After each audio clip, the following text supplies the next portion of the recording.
Russia থেকে কিনে নেওয়া আলাস্কাতে হয়েছে বহুল আলোচিত ট্রাম্প পুতিন বৈঠক। কোনো চুক্তি হয়নি, তবে আলোচনার পথ খুলেছে। এই বৈঠকের আগে ট্রাম্প বলেছিলেন এই বৈঠক ব্যর্থ হওয়ার সম্ভাবনা মাত্র 25%। 3 ঘন্টা ধরে বৈঠকের পর কোনো সফলতার খবর দিতে পারেনি দুই পক্ষ। সাংবাদিকদের কোনো প্রশ্ন নেওয়া হয়নি। তবে সুখবর হলো, হোয়াইট হাউসে প্রেসিডেন্ট ডোনাল্ড ট্রাম্পের সঙ্গে ইউক্রেনের প্রেসিডেন্ট জেলেনস্কির বৈঠকে ইউরোপিয়ান নেতারা অংশ নিতে যাচ্ছেন। তাদের মধ্যে রয়েছেন ইউরোপিয়ান কমিশনের president Ursula von der Leyen, ব্রিটেনের প্রধানমন্ত্রী কিয়ার স্টারমার, ফ্রান্সের president Emmanuel Macron, German chancellor Friedrich Merz এবং ইটালির প্রধানমন্ত্রী জর্জিয়া মেলোনি। রাশিয়ার বিরুদ্ধে যুদ্ধে ইউক্রেনকে সমর্থন দেওয়া দেশগুলোর জোট কোয়ালিশন অফ উইলিং এর ভার্চুয়াল বৈঠক শেষে বিষয়টি নিশ্চিত করেন তারা। বৈঠকে ইউক্রেনের নিরাপত্তা নিশ্চিতে ইউরোপের দেশগুলো তাদের সেনা পাঠানোর বিষয়ে প্রস্তুত থাকার কথা পুনর্ব্যক্ত করেছে। প্রেসিডেন্ট ট্রাম্পের বিশেষ দূত স্টিভ উডকপ বলেছেন, ইউক্রেনকে নেটোর সদস্যদের মতো নিরাপত্তা নিশ্চয়তা দেবে আমেরিকা ও ইউরোপ। ফক্স নিউজকে দেয়া এক সাক্ষাৎকারে তিনি জানান, ট্রাম্প পুতিনের বৈঠক নিয়ে যে এই ধরনের আলোচনা হয়েছে, এবং উডকপ এটিও বলেন যে বৈঠকে ইউক্রেনকে নিরাপত্তা দেওয়ার বিষয়ে দ্বিমত জানাননি পুতিন। এছাড়া হোয়াইট হাউসে ইউক্রেন ও ইউরোপিয়ান নেতাদের সাথে পরবর্তী বৈঠকে সুনির্দিষ্ট বিষয়ে আলোচনা হবে বলে জানান তিনি। তবে এইসব আলোচনা নয়, রুশ প্রেসিডেন্ট পুতিনকে শক্তি প্রদর্শনের মাধ্যমে মোকাবেলা করার পরামর্শ দিয়েছেন সাবেক ভাইস প্রেসিডেন্ট মাইক পেন্স। তিনি সিএনএনকে দেয়া এক সাক্ষাৎকারে বলেন, পুতিনকে কেবল কূটনীতি দিয়ে থামানো সম্ভব নয়। আলাস্কায় ট্রাম্প পুতিন বৈঠক কোনো উল্লেখযোগ্য সিদ্ধান্ত ছাড়াই শেষ হওয়ায় পেন্স জোর দিয়ে বলেন, পুতিন শান্তি চান না। ইউক্রেন যুদ্ধ বন্ধের প্রচেষ্টার জন্য প্রেসিডেন্ট ট্রাম্পের প্রশংসা করেন তিনি।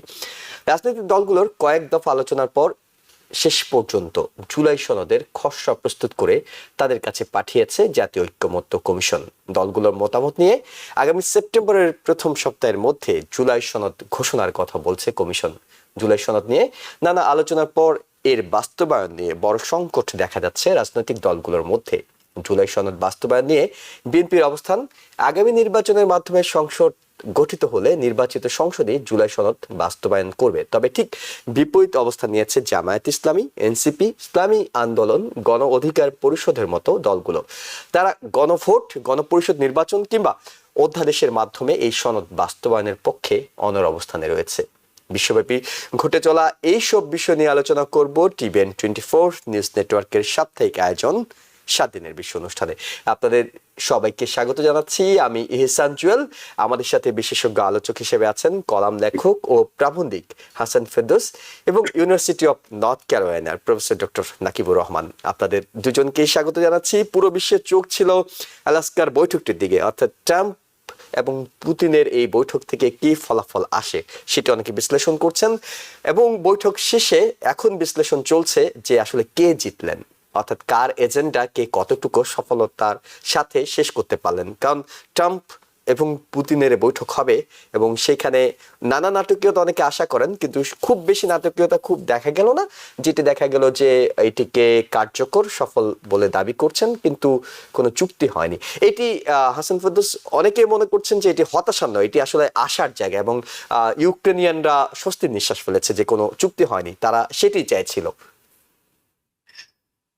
ধন্যবাদ জুয়েল। রকিব ভাই, আসসালামু আলাইকুম। আসসালামু আলাইকুম। আমি লিখেছি এবং আমি রিপিট করতেছি, যদি এটাকে ফুটবলের মেটাফর ইউজ করি আমরা, তাহলে এই ফুটবল খেলায় পুতিন সাহেব 1 গোল দিয়েছেন, ডোনাল্ড ট্রাম্প সাহেব 0 গোল। তার মানে 1-0 গোলে জিতে আছেন পুতিন।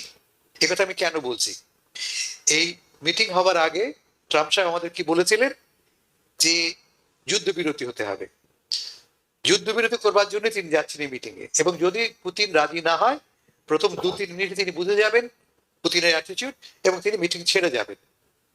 তিনি মিটিং ছেড়ে যাননি এবং পুতিনের প্রতিটি শর্ত মেনে নিয়ে ফিরে এসছেন। আরো ইন্টারেস্টিং, এই যে আমি ছবি দেখতে পাচ্ছি, আমরা দাঁড়িয়ে আছেন ডোনাল্ড ট্রাম্প সাহেব, তিনি হাততালি দিচ্ছেন, পুতিন নেমে আসছে, তিনি হাততালি দিচ্ছেন। অলমোস্ট স্কুল ছেলেমেয়েরা যেমন কোনো সেলিব্রিটি দেখলে উত্তেজিত হয়ে পড়ে, আমাদের ডোনাল্ড ট্রাম্প সাহেব সেরকম একজন সেলিব্রিটি দেখে হাততালি দিচ্ছেন, এই দেখো। এবং এরপরে তিনি তাকে সানন্দে সাগ্রহে তার নিজের গাড়িতে বসালেন। এই সবই অভূতপূর্ব। মিটিং হলো 2-2.5 ঘন্টা, প্রায় 3 ঘন্টার মধ্যে মিটিং হলো। মিটিং শেষে আমরা কি জানলাম যে পুতিন স্পষ্ট বলে দিয়েছে তিনি সিজফায়ার করবেন না, এক। আর 2 নম্বর, তার শর্ত কি? তার শর্ত হচ্ছে ইউরোপের সিকিউরিটি আর্কিটেকচার বদলাতে হবে এবং এই যুদ্ধের কোর যে কারণগুলি আছে সে কারণগুলি অ্যাড্রেস করতে হবে। কোর বলতে তিনি কি বোঝাচ্ছেন? তিনি 3টি শর্ত দিয়েছেন, 3টি কন্ডিশন তিনি প্লেস করেছেন। এক, যে সমস্ত জায়গা দখল করেছি অলরেডি আমরা, সেগুলি আমাদের থাকবে এবং তার আন্তর্জাতিক স্বীকৃতি দিতে হবে। 2, ইউক্রেনকে নিরস্ত্রীকরণ ডিজার্ভ করতে হবে এবং তার নেটো মেম্বারশিপ হওয়া যাবে না। এবং 3rd, ইউক্রেনে নির্বাচন হতে হবে এবং তার ইচ্ছা সেখানে একটি রুশপন্থী সরকার গঠিত হোক। খুব স্বাভাবিক কারণে ইউক্রেনরা এই সিদ্ধান্তে ভীষণ অসন্তুষ্ট। তার চেয়ে ভয়াবহ কথা, ট্রাম্প সাহেব ফিরে এসে আমাদের জানালেন শন হ্যানিটির সঙ্গে সাক্ষাৎকারে তিনি কি জানালেন?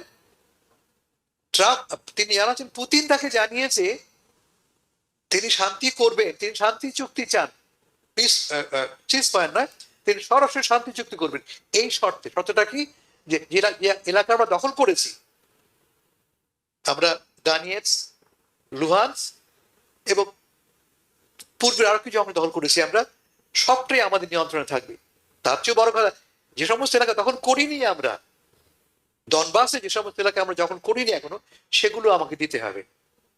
মজা হচ্ছে যে ইউক্রেন শাসনতন্ত্রে যে সংশোধনী হয়েছে তাতে বলা আছে যে কোনোভাবেই আমাদের কোনো জমি হস্তান্তর করা যাবে না।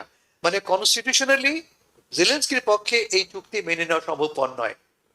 ভালো খবর একটাই, তা হচ্ছে এই যে তুমি যেটা শুরু করেছিলে, আমি সেখানে যাচ্ছি, হচ্ছে এই যে for the first time America বলেছে যে তারা ইউক্রেনকে নেটো মেম্বারশিপ তারা দেবে না, কিন্তু নেটোর যে চার্টারের আর্টিকেল 5 আছে, যে আর্টিকেলের মাধ্যমে নেটো মেম্বার একে অপরকে নিরাপত্তার পূর্ণ নিশ্চয়তা দেয়, সে আর্টিকেল 5 অনুসারে আমেরিকা ইউরোপিয়ানদের সাথে ইউক্রেনকে নিরাপত্তা নিশ্চয়তা দেবে। তার মানে মূল ভয় ছিল, যে ভয়টা ছিল জেলেনস্কির, যদি আমি কোনো চুক্তি মেনে নেই এখন এবং আগামীকাল যদি আমাকে আক্রমণ করে বসে আবার পুতিন, আমাকে রক্ষা করবে কে? আমি নেটো মেম্বার না, আমার কোনো ডিফেন্স নেই, আমাকে রক্ষা করবে কে? ট্রাম্প সাহেব বলছেন আমি এবং ইউরোপের মিত্ররা যৌথভাবে তোমার পক্ষে আমি দাঁড়াবো। এইটা একমাত্র লাভজনক। আগামীকাল সোমবার আমরা জানি এবং তুমি ঠিক বলেছো, ইউরোপিয়ানরা মিটিং করছে, কিন্তু মিটিং এর আগে আমরা স্পষ্ট বুঝে গেছি ট্রাম্প সাহেব কোন দিকে। ট্রাম্প সাহেব বলছেন যে এই তো শর্ত দিয়ে দিয়েছে পুতিন, এখন বলটা ইউক্রেনের কোর্টে। ইউক্রেন তোমাকে ঠিক করতে হবে তুমি কি চাও, এবং তুমি কি চাও ইউক্রেন তো বরাবরই বলেছে আমি কি চাই, আমি ন্যায় বিচার চাই, আমি আক্রান্ত হয়েছি, আমার লক্ষ লক্ষ হাজার হাজার লোক মারা গেছে, আমার লক্ষ লক্ষ লোক দেশ ছাড়া হয়েছে, আমি ন্যায় বিচার চাই, আমার 50,000 শিশুকে বা তার চেয়ে শিশুকে জোর করে এই দেশ থেকে নিয়ে যাওয়া হয়েছে, আই ওয়ান্ট ফুল জাস্টিস। তার বদলে তুমি আমাকে কি দিচ্ছ? তুমি আমাকে বলছো যে আমার জমি যা কিনা এই মুহূর্তে আমার নিয়ন্ত্রণ আছে তাও তোমাকে দিয়ে দিতে হবে। It can be fair, it can be justice. এবং এর সবই হচ্ছে ট্রাম্প সাহেবের সম্মতিতে। ট্রাম্প সাহেব আমাদের কি বলেছিলেন? তিনি একদিনের মধ্যে শান্তি অর্জন করবেন। তারপর তিনি আমাদের কি বললেন? পূর্ণ শান্তি চুক্তি হওয়ার আগে সিজফায়ার হতে হবে। সব তিনি ভুলে গেলেন। পুতিনকে দেখে, পুতিনের কাঁধে হাত রেখে এবং ওই বিচে মানে সেই গাড়িটায় চড়ে তারা একে অপরকে কি কথা বলেন আমরা জানি না, কিন্তু সে কথা বলে তিনি গলে গেলেন। আমরা প্রেস কনফারেন্সে কি দেখলাম? প্রেস কনফারেন্সের প্রথম অর্ধাংশ দেখলাম আমরা পুতিন সাহেব ট্রাম্পকে মহান নেতা বলে সম্বোধন করছেন এবং গত নির্বাচনে রাশিয়া হোক্স যে কথা ট্রাম্প সাহেব বলে আসছেন সে কথার পুনরাবৃত্তি করা হলো। তার মানে পুতিনের সব শর্তই মেনে নেওয়া হলো, পুতিনের পূর্ণ জয় হলো। সবচেয়ে বড় জয় পুতিনের কথা জানো? এইখানে যে পুতিন সাহেব একজন ওয়ার ক্রিমিনাল, তিনি একজন ওয়ার, তার নামে গ্রেফতারি পরোয়ানা আছে আইসিসির। সেই ক্রিমিনাল লোকটি মার্কিন যুক্তরাষ্ট্রের একটা ভূমিতে এসে রেড কার্পেট সম্বর্ধনা পেলেন, লাল গাড়িতে সম্বর্ধনা পেলেন। একজন ক্রিমিনালকে আমরা সাদরে সম্বর্ধনা দিলাম। তার মানে পুতিন সাহেব এবং মার্কিন যুক্তরাষ্ট্র সমান ভাবে মর্যাদা অর্জন করলেন। ট্রাম্প সাহেব বলেছেন যে পৃথিবীতে আমরা এক, 2 নম্বর রাশিয়া। তা সত্যি নয়, কিন্তু 2 নম্বর চায়না। চায়নাকে ভুলে যে তিনি বললেন রাশিয়া 2 নম্বর। তার মানে something is wrong with Trump's calculation. কি রং আমি জানি না, এবং তিনি কেন এটা করছেন আমি জানি না। তবে ওভারঅল যদি আমাকে জানতে চাও এই মিটিং এর ফলাফলটা কি, তা হচ্ছে আগে যেটা বললাম, ফুটবল খেলার মতো 1 গোলে 1-0 জিতেছেন বলছেন আপনি, জি। জিতেছেন পুতিন, 0 গোলে ফিরে খালি হাতে ফিরে এসেছেন ডোনাল্ড ট্রাম্প সাহেব। জি। হাসান ফেরদৌস, একটা বিষয় হলো কি আতিথ্য দেয়া, অর্থাৎ তিনি হয়তো হাততালি দিয়েছেন, আতিথ্য দিয়েছেন, এবং পুতিনও বলছিলেন যে প্রেসিডেন্ট ট্রাম্প আপনি থাকলে হয়তো এই যুদ্ধই শুরু হতো না। তিনিও তাকে যথেষ্ট তেল দিচ্ছিলেন কিংবা যা করা সেটি করছিলেন। এবং আপনি অবশ্যই প্রাসঙ্গিক বলেছেন যে ট্রেজারি বেঞ্চকে তার এই সাময়িক স্যাংশনটা তুলে নিতে হয়েছিল, যেহেতু ট্রাম্প এবং তার সফরসঙ্গীদের অনেকের উপরে এক ধরনের নিষেধাজ্ঞা ছিল, সেটাও তুলে নিতে হয়েছে। কিন্তু বিকল্প কি ছিল? অর্থাৎ এটা তো আমেরিকারও এক ধরনের অর্জন যে আমার মাটিতে তোমাকে নিয়ে এসে আমি একটা বৈঠক করলাম, এবং ট্রাম্প ছাড়া তো এই বৈঠক অন্য কেউ করতে পারবে না। রাশিয়া যদিও শুরুতে তৃতীয় কোনো দেশ চেয়েছিল, কিন্তু আমেরিকা তো নিজেদের দেশেই ডেকে এনে পুতিনকে দিয়ে অন্তত একটা শান্তি চুক্তি, এখন স্থায়ী শান্তি চুক্তির কথা বলা হচ্ছে। সত্যগুলো বিভিন্ন বিষয় আছে, এর কি কোনো বিকল্প ছিল? ওয়েট, লক্ষ্য করেছো রুশ ফরেন মিনিস্টার লাভরভ সাহেব বুকে ইউএসএসআর সিসিসিপি মানে ইউএসএসআর কথা সম্বলিত জামা গেঞ্জি পরে এসেছেন। তিনি কি রিমাইন্ড করে দিচ্ছেন, আমরা এক সময় ছিলাম বিশ্বের 1 নম্বর বা তোমার সঙ্গে সম ক্ষমতা সম্পন্ন দেশ ছিলাম, আমরা এম্পায়ার ছিলাম। সে এম্পায়ার রিমাইন্ড করে, এই যে মাটিতে এসেছি আমরা আলাস্কা, এটি একসময় আমার দেশ ছিল। এবং হয়তো তোমার জানা আছে রাশিয়াতে একটা বড় ক্যাম্পেইন হচ্ছে, এই যে আমার জমি আমাকে ফেরত দিতে হবে। এই জমি চুক্তি হয়েছিল $7.2 মিলিয়ন, 199 ইয়ার্সের জন্য লিজ নিয়েছিলাম। এটা আমেরিকা দখল করে বসে আছে। হিউজ ন্যাশনালিস্টিক ক্যাম্পেইন হচ্ছে রাশিয়াতে, we want it back. Reminder দিল লাভরভ সাহেব যে এইটা আসলে আমার জায়গা, এবং আমি আমার পুরনো গৌরব ফিরে পেতে চাই। এই যে যুদ্ধ হচ্ছে ইউক্রেনে, কি নিয়ে যুদ্ধ হচ্ছে? যুদ্ধের মূল কথাই হচ্ছে আমার পুরনো গৌরব ফিরে চাই। ইউক্রেন কোনো দেশ নয়, এটা আমার লিটল ব্রাদার। বলে লিটারালি মালি ব্রাত, মানে লিটল ব্রাদার, আমার ছোট ভাই। সেই ছোট ভাইকে আমার সঙ্গে আসতে হবে।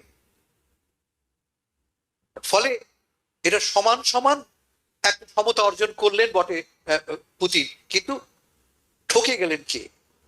আমরা দেখতে পাচ্ছি কি বিভেদ বাড়ছে। ইউরোপিয়ানরা বলছে যে এটা আমাদের শর্তে তো শান্তি হলো না, ট্রাম্প সাহেবের পুতিন সাহেবের শর্তে এই শান্তি চুক্তির প্রস্তাব অ্যাডভান্স করা হলো।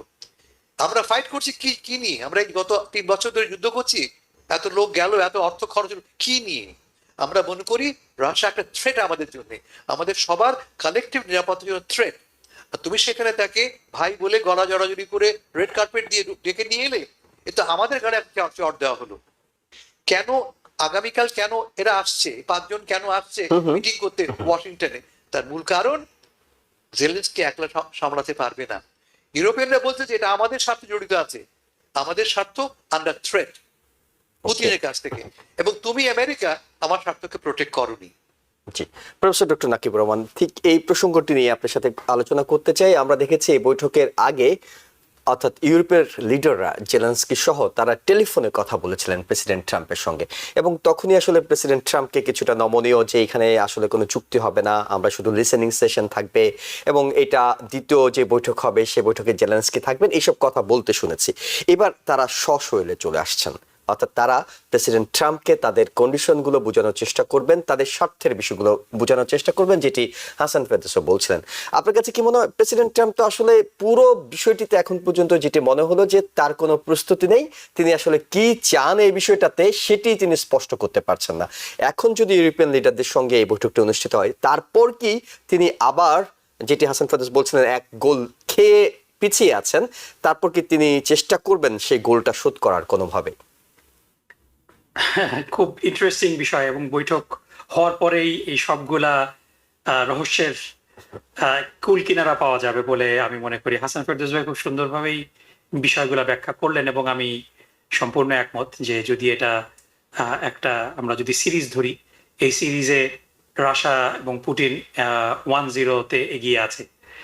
সো এখন ওয়াশিংটনে জেলেনস্কির সাথে যে বৈঠকটা, সেই বৈঠকে অন্যান্য ইউরোপিয়ান লিডাররা থাকবেন। সো সেই বৈঠকের পরে এটা কি রাশিয়া 2-0 হবে না এটা 1-1 হবে, এটা সময় বলে দেবে।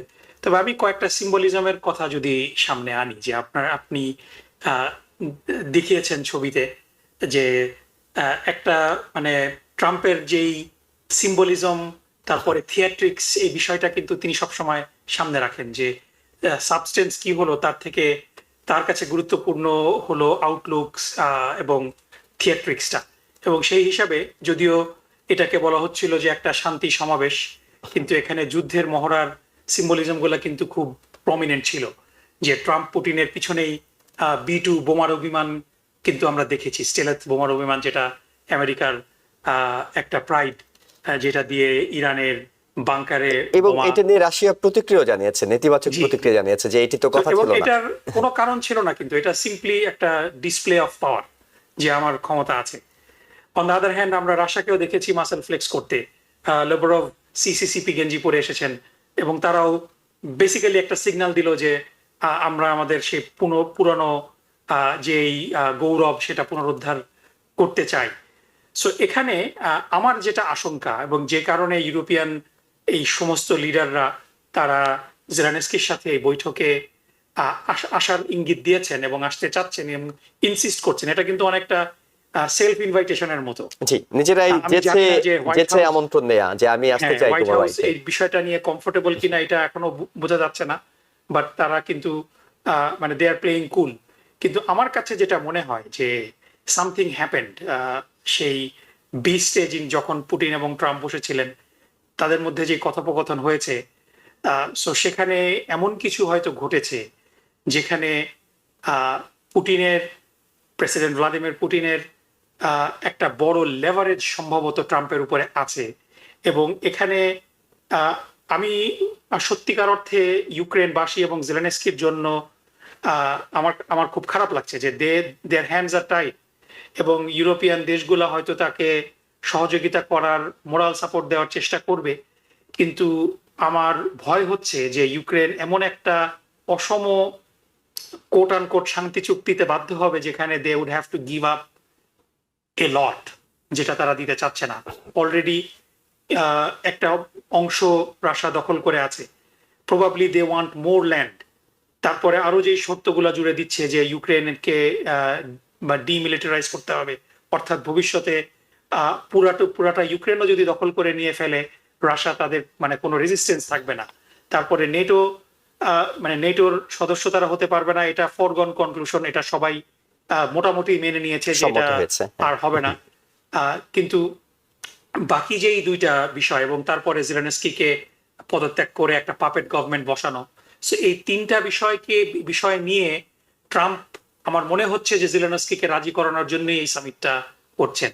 এবং ইউরোপিয়ান লিডারদের মধ্যেও পুটিনের খুব মানে একজন ফ্যান বয় আছে, ভিক্টর অরবান, হাঙ্গেরির প্রেসিডেন্ট, তিনিও কিন্তু এই বৈঠকে সম্ভবত থাকবেন। না না না, উনি থাকছেন, তিনি থাকছেন না। উনি থাকছেন।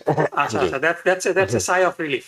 সো এই যে বিষয়গুলো আছে, যে ইউরোপের মধ্যেও কিন্তু এখন একটা বিভেদ তৈরি হয়েছে, ভিক্টর অরবানের মতো ন্যাশনালিস্ট আছেন। অন দ্য আদার হ্যান্ড আপনার ব্রিটেনের মধ্যেও নাইজেল ফারাজদের যেই ব্রেক্সিট মুভমেন্ট, তারাও কিন্তু, যদিও তারা পাবলিকলি বলে না যে তারা প্রো পুটিন, কিন্তু তারাও কিন্তু তাদের যেই আলট্রা ন্যাশনালিস্ট আইডিওলজি, এটাও কিন্তু অ্যালাইন করে ডোনাল্ড ট্রাম্পের হোয়াইট ন্যাশনালিস্ট আইডিওলজি এবং পুটিনের যেই মানে এগুলা সবগুলাই কিন্তু হোয়াইট সুপ্রিমেসি আইডিওলজির সাথে কোনো এক জায়গায় গিয়ে যেন মিলে যায়।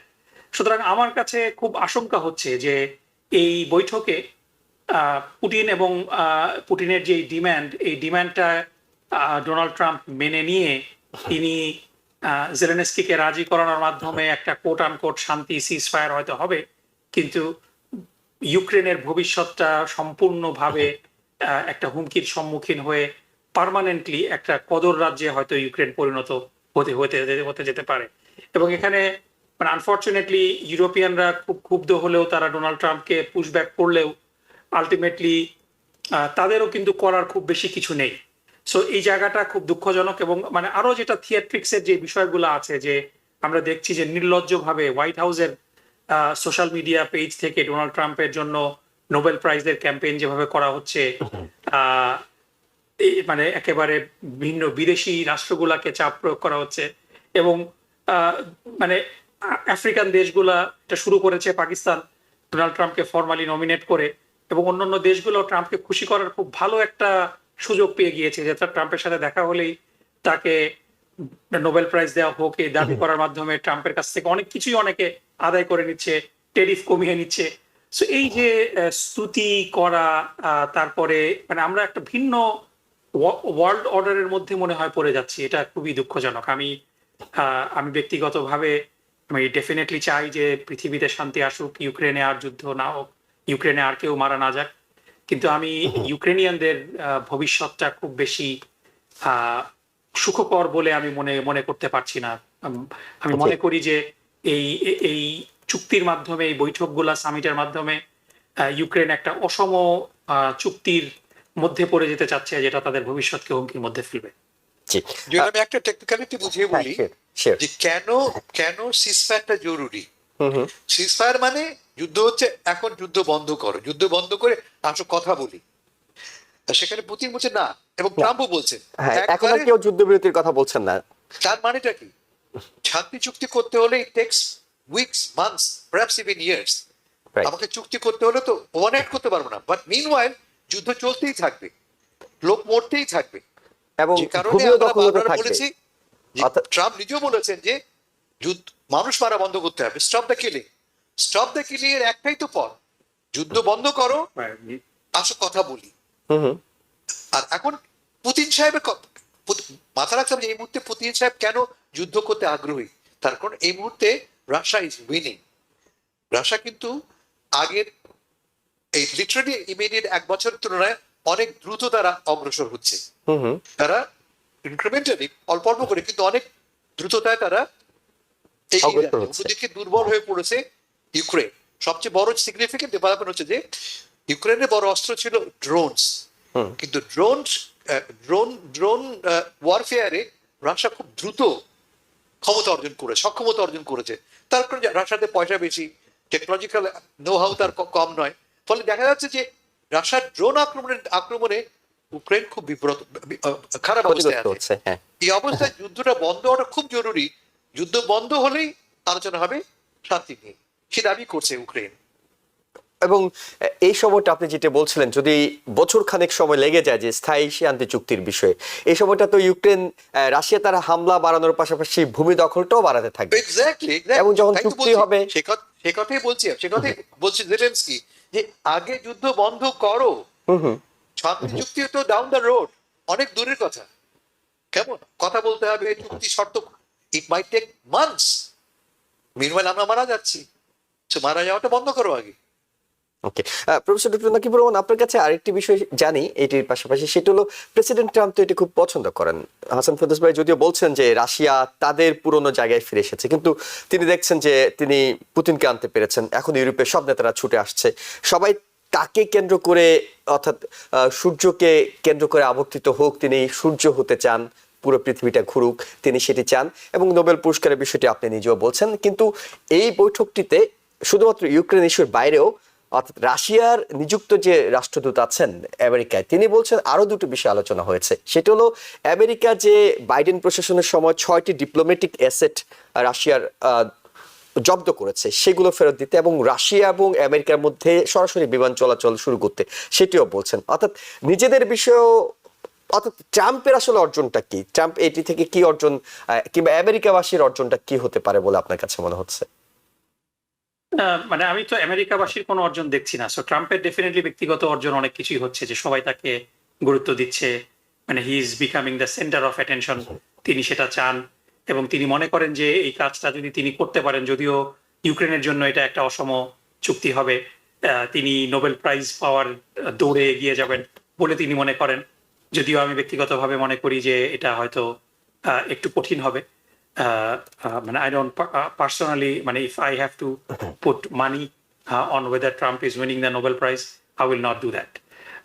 কিন্তু মানে এখানে আপনি যেটা বললেন যে রাশিয়ার সাথে, কারণ রাশিয়াকে একটা শাস্তি দেওয়া হয়েছিল রাশিয়ার কিছু ইনফ্রাকশনের কারণে সেটা সেই ইলেকশন ইন্টারফিয়ারেন্স থেকে শুরু করে আরো বিভিন্ন ইনফ্রাকশনের কারণে রাশিয়ার উপরে স্যাংশন দেওয়া হয়েছিল। সো এই স্যাংশনটা উইথড্র করা এটা definitely it's also a loss. মানে এটা হাসান ফেরদৌস ভাই যেটা বলছেন যে 1-0 জায়গায় it will then become 2-0 automatically যদি এই স্যাংশন গুলো উইথড্র হয়ে যায়, এই অ্যাসেটটা যদি আনফ্রিজ করা হয়। সো এই বিষয়গুলা ডেফিনেটলি আমেরিকার তো কোনো উইন আমি দেখছি না এখানে। এখানে ডেফিনেটলি প্রেসিডেন্ট ট্রাম্পের ব্যক্তিগত কিছু উইন হলে অর্জন আছে বলে আপনি মনে করছেন? তবে তবে জি, তবে তবে জি হাসান তবে ফেরদৌস ভাই, জি যদি যুদ্ধ বন্ধ হয়, যদি শান্তি চুক্তি অর্জিত হয়, that's a win for everybody. Right. In fact গতকাল হিলারি ক্লিন্টন বলেছেন যদি ট্রাম্প সাহেব এই 3টি শর্ত পূরণ করতে পারেন, 1 সিজ ফায়ার, রাশিয়ার আগ্রাসন এবং শান্তি চুক্তি, তাহলে আমি মানে হিলারি ক্লিন্টন ট্রাম্প সাহেব নোবেল পুরস্কারের জন্য আমি তাকে রেকমেন্ড করব। একই কথা আমারও, যদি তিনি শান্তি চুক্তি করতে পারেন, হ্যাঁ definitely we will all recommend Nobel prize. এখানে যেটা মানে শর্ত 3টার মধ্যে দ্বিতীয়টা এবং তৃতীয়টা অলমোস্ট মিউচুয়ালি এক্সক্লুসিভ, যে আগ্রাসন বন্ধ এবং শান্তি চুক্তি। সো রাশিয়ার বর্তমান যে ট্র্যাজেক্টরি আমরা দেখছি যে তারা আরো বেশি ভূমি অধিগ্রহ করে they want to hamstring pretty much Ukraine, যেটার মাধ্যমে তারা একটা শান্তি চুক্তি অর্জন করতে চাচ্ছেন। সো সেকেন্ড অ্যান্ড থার্ডটা অলমোস্ট মিউচুয়ালি এক্সক্লুসিভ। সো যে কোনো হয়তো একটা হতে পারে, শান্তি চুক্তি হবে কিন্তু এট দ্য এক্সপেন্স যে তারা ইউক্রেনকে একটা বড় ধরনের ভূমি ছেড়ে দিতে হবে, তাদের ডিমিলিটারাইজেশনের প্রসেসের মধ্যে তারা যাবেন, তারা মানে ডেমোক্রেসিটা will be at stake, Zelensky has to resign, একটা পাপেট গভর্নমেন্ট ফর্ম হবে। সো এটাই কিন্তু রাশিয়া চাচ্ছে। সো এর মধ্যে আমি মানে বেস্ট কেস সিনারিও দেখি যে ঠিক আছে ইউক্রেন কিছু অংশ হারালো, কিন্তু স্টিল ইউক্রেনকে যদি ডিমিলিটারাইজ না করা হয়, ইউক্রেনকে তাদের ভবিষ্যৎ প্রতিরক্ষার জন্য অ্যাটলিস্ট মিনিমাম ক্যাপাবিলিটি দেওয়া হয় এবং সাথে সাথে তাদের গণতন্ত্রকেও প্রশ্নবিদ্ধ না করা হয়, একটা পাপেট গভর্নমেন্ট যাতে না আসে, এটাও যদি আসে তাহলে কিছু ভূমি হারালেও I will take it as a good thing for humanity, সবার জন্যই একটা রকি ভাই, সেই সমস্যা কিন্তু সমাধান হয়েছে। ট্রাম্প সাহেব বলেছেন যে আমি এবং ইউরোপিয়ানরা তাকে নেটওয়ার্ক আর্টিকেল 5 এর মতো সিকিউরিটি গ্যারান্টি দেব। So that has been assured already. নিরাপত্তার বিষয়টি কিছুটা হয়েছে। বিগ প্লাস মার্কিন যুক্তরাষ্ট্রের সমর্থনে ইউরোপীয় দেশগুলি পূর্ণ নিরাপত্তা নিশ্চয়তা দেবে ইউক্রেনকে। কিন্তু যেটা আগে বললাম, যে জায়গায় এখনো দখল করা হয়নি, ডনবাসের 20% এখনো দখল করা হয়নি। ট্রাম্প পুতিন সাহেব এই পুরো ডনবাসটাই তার নিয়ন্ত্রণ আনতে চাইছেন এবং সেই জন্য তিনি সময় নিচ্ছেন। এবং সবচেয়ে বড় কথা হলো যদি নোবেল পুরস্কার পেতে হয় অন্তত সিজফায়ারটা ডিসেম্বরের আগে করতে হবে, কারণ ডিসেম্বরে তো আসলে চূড়ান্ত হয়ে যাবে যে না, ওয়েট করো, ফেব্রুয়ারির মধ্যে নাম পাঠাতে হয়। আচ্ছা, বুঝে বলতে হবে, ফেব্রুয়ারির মধ্যে নমিনেট করতে হয়। এবছর তো কোনোভাবেই পাবেন না, যদি কোনো রকম এক্সট্রাঅর্ডিনারি ব্যবস্থা করে নরওয়েজিয়ান কমিটি, অন্য কথা, কিন্তু নিয়ম হচ্ছে যে ফেব্রুয়ারির মধ্যে নাম পাঠাতে হয়। আচ্ছা, আরেকটা কথা বলে শেষ করি আমি, তা হচ্ছে যে ট্রাম্প সাহেব কি পরিমাণ পাগল হয়ে পড়েছেন এই পুরস্কারের জন্য। তিনি ফোন করেছেন নরওয়েজিয়ান ফিনান্স মিনিস্টারকে, নরওয়ের ফিনান্স মিনিস্টারকে ফোন করেছেন ট্রেড নিয়ে কথা বলতে বলছেন আচ্ছা ভাই, নরওয়ের যে নোবেল পুরস্কারটা নিয়মটা কি একটু বুঝিয়ে বলো তো আমাকে। নিজে বলেছেন, ফিনান্স মিনিস্টার নিজে, সব তিনি খোলাসা করেননি, ট্রাম্প তাকে ফোন করেছেন, এই কথা জানিয়েছেন এবং ওই যে নোবেল পুরস্কার নিয়ে তিনি কথাবার্তা বলেছেন। মানে কি পরিমাণ তিনি উন্মুখ হয়ে পড়েছেন এই পুরস্কারের জন্য। কারণটা একটাই, কিন্তু ওবামা পেয়েছে। এবং এটার কারণে আমার কাছে মনে হচ্ছে যে নোবেল কমিটি মানে খুব মেরুদণ্ডহীন না। He will not get it. He will not আমি get মানে it. এজন্য আমি আবার রিটারেট করতে চাই যে if I am a betting man, I will not bet for Me too. Trump to Me win too. Nobel Prize. Me too. He will not get it. তবে অনেক কিছুই ঘটতে পারে এর মধ্যে, সেটিও দেখার সুযোগ আছে, আলোচনা করার সুযোগ আছে। হাসান ফেরদৌস, বাংলাদেশ প্রসঙ্গে যেতে চাই। জুলাই সনদ সেটি বাস্তবায়ন করার কথা বলেছে, অন্তত ঘোষণাটা সেপ্টেম্বরের প্রথম সপ্তাহে কিংবা শুরুতে হয়তো চলে আসতে পারে। কার্যকর কিভাবে করবে সেটি নিয়ে রাজনৈতিক দলগুলোর মধ্যে নানা মতানৈক্য আছে। কিন্তু আমি আপনার কাছে জানতে চাই, এখন পর্যন্ত যেটুকু জানা গেছে জুলাই সনদের যে বিষয়গুলো, সেগুলো আগামীর বাংলাদেশ করতে কতটা কার্যকর ভূমিকা রাখবে বলে আপনি মনে করছেন? আমি যতটুকু পড়েছি, বিবিসি রিপোর্টটা পড়েছি, আমার তো পুরো ডকুমেন্ট আমার কাছে, বিবিসি ডিটেইল রিপোর্ট দিয়েছে, অন্যরাও দিয়েছে, দেখতে পাচ্ছি আমরা। আমি খুবই আশান্বিত, আমি খুবই এনকারেজড। যে সমস্ত প্রবলেম আমাদের ছিল শাসনতন্ত্রে বা আমাদের আমাদের গভর্নেন্সে, তার অনেকগুলি এখানে অ্যাড্রেস করা হয়েছে। আমি কয়েকটা এক্সাম্পল দিই। আমাদের যে শাসনতন্ত্র, তাতে প্রধানমন্ত্রীর অসীম ক্ষমতা, সে ক্ষমতা বহুলাংশে হ্রাস করা হয়েছে, রাষ্ট্রপতি ক্ষমতা বাড়ানো হয়েছে। আমরা দ্বিকক্ষ বিশিষ্ট পার্লামেন্ট করছি, দ্বিকক্ষ বিশিষ্ট, এবং এর ফলে একটা চেক অ্যান্ড ব্যালেন্স গেইন করবো আমরা। আপার হাউসে অ্যাপ্রুভ না হলে লোয়ার হাউসের প্রস্তাব সেখানে কিন্তু পাস হবে না। আমরা কি জানি যে লোয়ার হাউসের নির্বাচন হবে প্রথা মাফিক, যেভাবে হয়, কিন্তু আপার হাউসে, আপার চেম্বারে নির্বাচন হবে, যেটাকে নাম দেওয়া হয়েছে সিনেট, বাই দ্য ওয়ে, খুব ইন্টারেস্টিং। সেখানে হবে প্রপোর্শনাল রিপ্রেজেন্টেশনে, এবং তাতে এক ধরনের রোড ব্লকস তৈরি হবে। যদি বিএনপি ক্ষমতায় যায়, বিএনপির জন্য মনে করা যায়, বা যে ক্ষমতায় যায় তার জন্য এক রোড ব্লকস তৈরি হবে এখানে, এটা একটা ব্যাপার। আমার সবচেয়ে যেটা এনকারেজ আমি ফিল করেছি হচ্ছে যে আমাদের যে তর্ক গত 50 বছর ধরে করছি আমরা, আমরা কি বাঙালি না বাংলাদেশি, সে তর্কটা মোটামুটি সমাধান করা হয়েছে। আমাদের শাসনতন্ত্রে চাকমাদেরকে বাঙালি বলে চালিয়ে দেওয়া হয়েছে, এবং এই এই ক্ষুদ্র নৃগোষ্ঠীকে আমরা প্রায় ইগনোরই করেছিলাম। এই শাসনতন্ত্রে সংশোধনে দেখতে পাচ্ছি আমরা সবাইকে বাংলাদেশি বলা হচ্ছে, সবার বাংলা ভাষা ঠিক আছে, আমাদের জাতীয় ভাষা, কিন্তু আমরা সবাই বাঙালি নই, সবাই বাংলাদেশি। আর একটা খুব সিগনিফিকেন্ট যেটা আমার মনে হচ্ছে, নারীদের অবস্থান। এই প্রথমবারের মতো নির্দেশ দেওয়া হচ্ছে পার্টিগুলিকে যে তোমরা প্রত্যেকে অ্যাটলিস্ট 5% নমিনেট করবে সরাসরি ইলেকশনে। আমার চেম্বারে 30 জন থাকছে, সেখানে তারা পিআরএ নির্বাচিত হবে, কিন্তু দলগুলিকে বলা হচ্ছে আনটিল আমরা 33% অর্জন না করি ততদিন পর্যন্ত প্রতিটি দলকে 5% অ্যাসিওর করতে হবে। It's a huge benefit, huge plus point আমাদের বাংলাদেশের নারীদের জন্য। নারীদের আমরা দেখেছি গত নির্বাচনে, গত জুলাই বিপ্লবে মেয়েরা রাস্তায় নেমে এসছে, মেয়েরা ইকুয়াল পার্টনার আমাদের আন্দোলনে। আমরা মাত্র 5% মানেটা কি? 300 সিটের 5% মানে 15 জন। 15 জনকে আমরা গ্যারান্টি দিচ্ছি, তুমি 15 জনকে এই পার্লামেন্টে আসবে। খুবই সামান্য, বাট স্টিল এটা আমার কাছে মনে হচ্ছে একটা significant progress. Other than that সবকিছু আমার কাছে সেই জিনিসটা ভালো লাগেনি আমার কাছে, হচ্ছে যে সবগুলি দলই কিন্তু অসংখ্য নোট অফ ডিসেন্ট দিয়েছে। নোট অফ ডিসেন্ট মানেটা কি আমি মানলাম, কিন্তু এই যে পার্টিকুলার ক্লজ, এটা কিন্তু আমার আপত্তি আছে। কারণ আমি ইউএনএ কাজ করেছি বলি, আমার অভিজ্ঞতা থেকে বলি, আমরা সমস্যা এড়ানোর জন্য যেটা করি, কোনো জাতিসংঘের কনফারেন্স, ধরা যাক নারী বিষয়ক সম্মেলনে গেছি আমরা বেইজিং এ, লম্বা ডকুমেন্ট, কিন্তু অনেক দেশ বিভিন্ন ক্লজে আপত্তি করলো। ধরা যাক নারী বিষয়ক বা শিশু বিষয়ক যে ডকুমেন্ট আছে, সেখানে বলা আছে 16 বছরের কম হলে মেয়েদের বিয়ে করা যাবে না, বিয়ে দেওয়া যাবে না। সেখানে সৌদি আরব আপত্তি করে বললো ওইটা মানি না আমি। তাহলে কি দাঁড়ালো? যেই প্রগ্রেসটা আমরা অর্জন করলাম কাগজে, সেই প্রগ্রেসটা কিন্তু ইউনিভার্সাল হলো না, কোনো কোনো দেশে হয়তো হবে। ফলে এই ডকুমেন্টও একই রকম প্রবলেম থেকে যাচ্ছে। যদি আজকে বিএনপি ক্ষমতায় আসে এবং তারা এসে বলে যে আমি তো এই সমস্ত এগ্রি করিনি, আমি 70 ক্লজকে আমি আমার ডিসেন্ট দিয়ে রেখেছিলাম, আমি, তারা বলছে 70 ক্লজ উইথড্র করতে রাজি আছি আমি, ফ্লোর ক্রসিং ব্যাপারটা সেখানে আছে, কিন্তু জাতীয় নিরাপত্তার প্রশ্নে ফ্লোর ক্রসিং চলবে না, তারা আপত্তি দিয়ে রেখেছে। ইন আদার ওয়ার্ডস, এমন সব, এবং শুধু তাই নয়, অন্য দলও জামাত আরো একাধিক ডিসেন্ট দিয়েছে, including on the issue of secular ধর্মনিরপেক্ষতার প্রশ্ন তারা আপত্তি জানিয়েছে।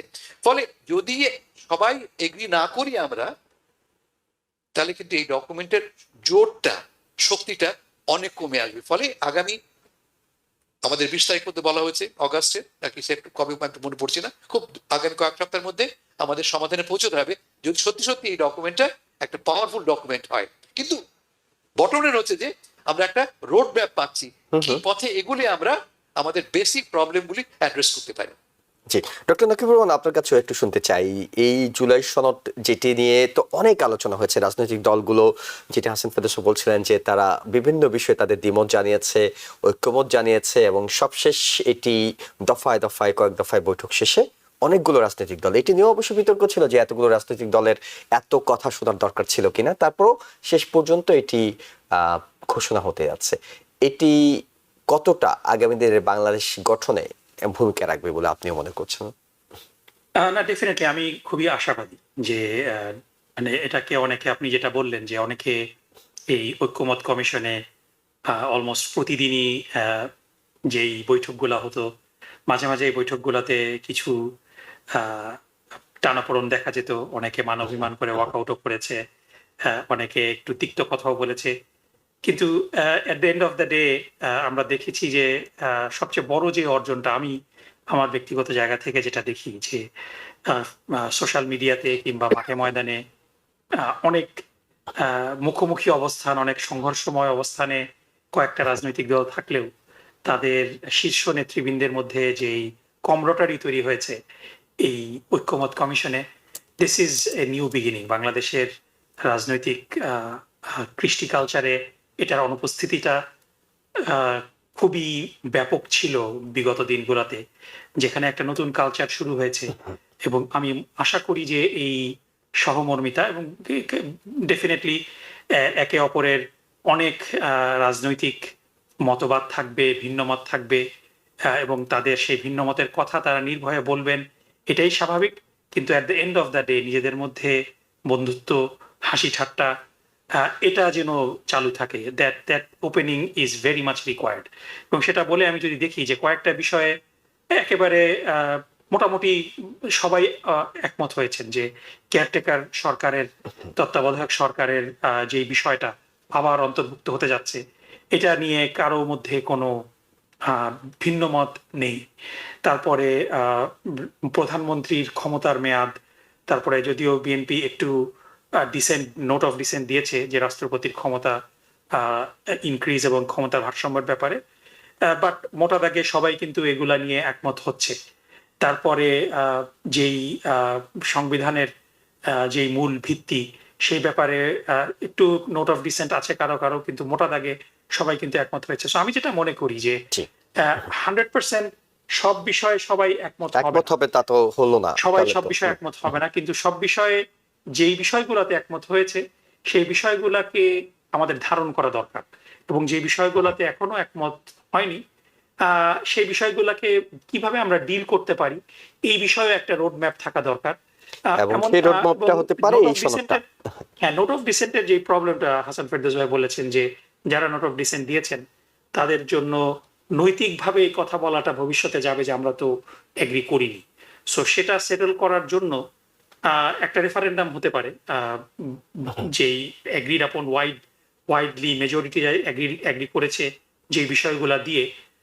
সো সেই বিষয়গুলা সামনে এনে এই জুলাই সনদটাকে একটা প্রাতিষ্ঠানিক রূপ দেওয়া, এটার জন্য কিভাবে এটাকে প্রাতিষ্ঠানিক রূপ দেওয়া যায়, যদি আমরা এক্সপেক্ট করি যে নেক্সট সংসদ যেটা নির্বাচিত হবে সেখানে এটা রেটিফাইড হবে, কিন্তু প্রবলেম থেকে যায় যে বিএনপি যদি কোনো নোট অফ ডিসেন্ট দিয়ে থাকে, বিএনপি ক্ষমতা আসলে they will not be interested in passing that.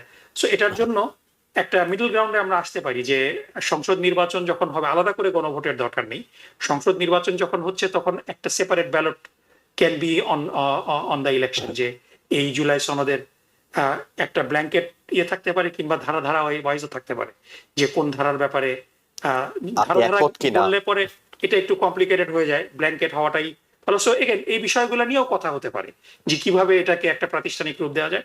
But আমি হোপফুল এই টোটাল প্রসেসের মাধ্যমে, কারণ সবই তো ভালো কথা, হোপফুল না হওয়ার তো কোনো সুযোগ নেই, সবই তো ভালো কথা, অর্থাৎ ভালো কথা তো থাকে। আমি হাসান ফেরদৌস আপনার কাছে জানতে চাই, সেটা হলো ভালো কথা আগের সংবিধানেও ছিল, ভালো কথা আগের যারা বলতেন অর্থাৎ লিখিত যে স্টেটমেন্টগুলো ছিল সেগুলো তো ছিল, কিন্তু মূল মুসিবতের জায়গাটা হয়ে যায় এই ভালো কথাটা ভালো কাজে রূপান্তরে করাটা।